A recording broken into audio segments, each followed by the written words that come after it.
What is going on, guys? It is Wrestlelamia here, back with another video.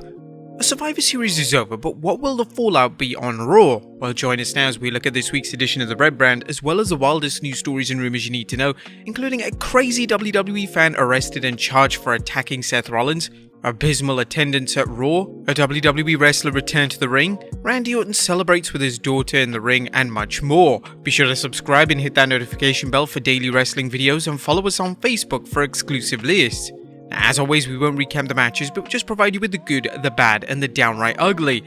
As always, we start off with the good as number 1, Austin Theory's title match. Now, last night's title match between Theory and WWE Champion Big E was a great way to continue Theory's push and develop the ongoing rivalry between Big E, Seth Rollins, and Kevin Owens. Although Austin may seem like an unworthy contender, having Mr. McMahon grant him one on a whim certainly fits in with McMahon's mercurial character.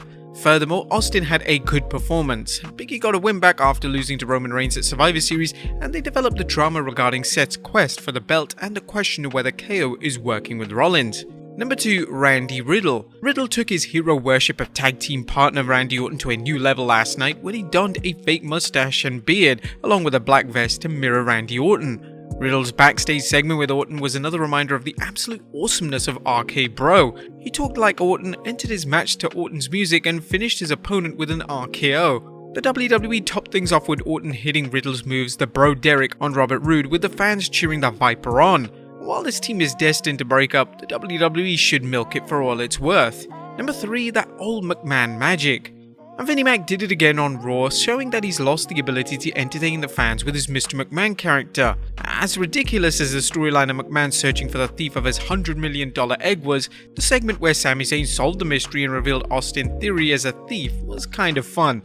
Theory's hapless admission that things spun out of control when he tried to take a selfie with the egg fit in with his self-obsessed character, while Sami Zayn's weasel-like efforts to throw Theory under the bus were a reminder of how entertaining Zayn can actually be. Mr. McMahon's outrageous decision to give Theory the title shot and forgive him for stealing the egg because Theory reminded Vince of him fit McMahon's character to a T. Likewise, McMahon refusing to give Sami a WWE Championship match despite him finding the egg makes sense when Vince admonished him that no one likes a snitch. Number 4, Apollo vs Damien could be good. Apollo vs Damien could be one of the most promising programs in Raw in a long time. US Champion Damian Priest has already shown he has what it takes to eventually make the main event, having worked a major match at Wrestlemania alongside Bad Bunny and throwing back the challenge of veteran performer Sheamus.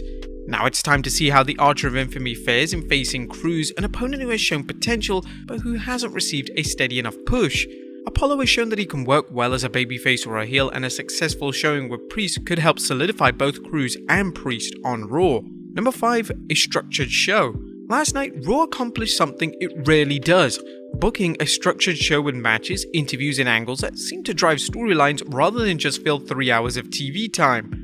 Now, although Raw wasn't fantastic, it gave fans reason for staying tuned, whether it was the show's matches, the angles such as Seth Rollins laying out Finn Balor and Liv Morgan slugging Becky Lynch, or the promos. And number 6, a good build-up for Seth vs Big E. The WWE is doing wonderful work building things up for Big E vs Seth Rollins. The WWE has no pay-per-view scheduled until 1st January 2022, so it needs to bide its time with a big money match between Seth and Big E. The WWE continues amping the anticipation for the eventual showdown between the two while it carefully avoids booking them in any matches.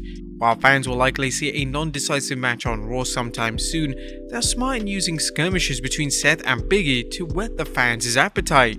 But that was good. What about the bad? Is number 1, terrible tag team scene. Last night's women's tag team title win by Carmella and Queen Zelina over Rhea Ripley and Nikki Ash was another painful reminder of how terrible the women's tag team division is. Although Ripley and Ash were a good team, they haven't spent much time in developing their act or booking them against anyone. While the tag team titles may be a good way to utilize Carmella and Zelina, none of whom are standout singles wrestlers, it could be tough to pull off unless the WWE creates new teams. Number 2, Becky destroys Liv Morgan on the mic. The WWE is taking a major risk with Becky Lynch's promos against Liv Morgan. While it's only natural for a heel to run down a babyface, Lynch is going overboard in pointing out Liv Morgan's very real record of failure, something which is a result of WWE booking her inconsistently. The biggest problem here is that Liv will look even worse if she loses to Lynch. Number 3, awful egg mystery. Now, the mystery of Mr. McMahon's missing egg could be one of the stupidest angles of 2021. The very idea of McMahon carrying a $100 million jeweled egg with him was bad enough, but the search for the egg's thief and the revelation that Austin Theory stole it after his plan to take a selfie when a ride likely had fans' heads exploding. Now, two things are clear. Number one, the WWE's latest cash grab for promoting a movie shows they don't care about how such a marketing ploy affects the product. And number two, it's clearly a storyline Vince either wrote or he couldn't wait to get involved with, as it suits his craving for corny storylines. Number 4, Finn finished? What's going on with Finn Balor? The former Universal Champion has gone from hero to zero within a matter of weeks following his move to Raw. Balor, who just challenged Roman Reigns for the Universal Championship at Extreme Rules, now looks as competitive as a cardiac patient trying to run a marathon. Okay, that might be a bit of a stretch, but it's clear that Balor is entrenched in the role of chronic contender, someone who makes a good showing in the title and shots tournament, but fails to get the brass ring. Another example is Balor serving as Seth Rollins' personal punching bag on Raw, an incident fans can be sure won't lead to Finn getting any kind of payback. Balor is too talented to have him serving in a mid-card role, but apparently the WWE feels that's the best use for him. Now, luckily there was nothing downright ugly about last night's Raw. They did a good job following up on the Survivor Series, including Seth Rollins' big win, the men's elimination match, and Becky Lynch's triumph over Charlotte. The show didn't seem like it was booked on the fly, which is a major accomplishment in its own for the Red brand. What did you guys think of Raw last night? Now let's move on to the news.